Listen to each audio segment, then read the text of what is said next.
obviously, we haven't the faintest idea what the stock market is going to do when it opens on Monday. We never have had. We have never made, Charlie and I don't think, in all the time we've worked together, and I'll tell you something later on maybe about how learning takes place, but we have never, I don't think we've ever made a decision where either one of us has either said or been thinking we should buy or sell based on what the market is going to do.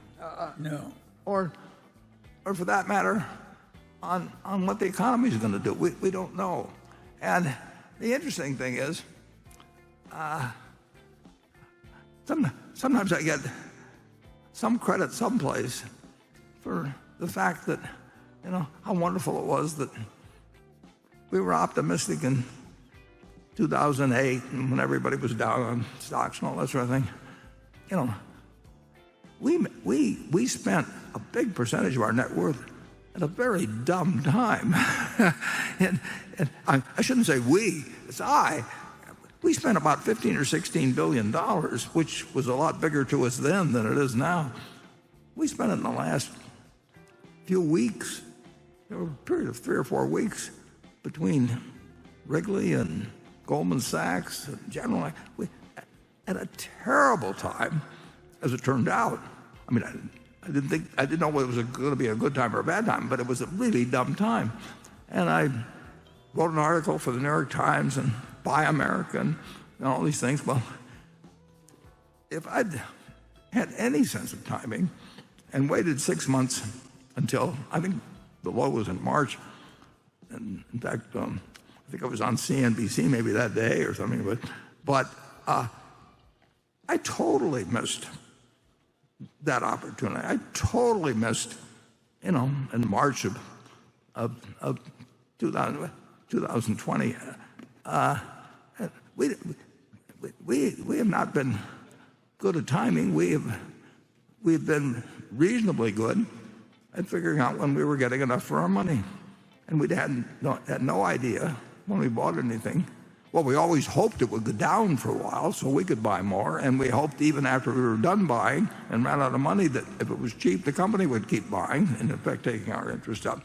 I mean, that stuff you could learn it in 4th grade, but it's not what's taught in school. And I mean, so never give us any credit. Well, actually, give us all the credit. I mean, go out and tell everybody how smart we are, but we aren't. We haven't ever timed anything. We've never figured out insights into the economy.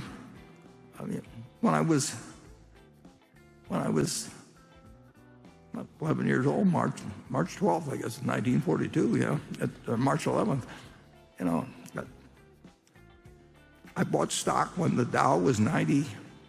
Well, it was 101 in the morning. It was 99 at the end of the day, I think.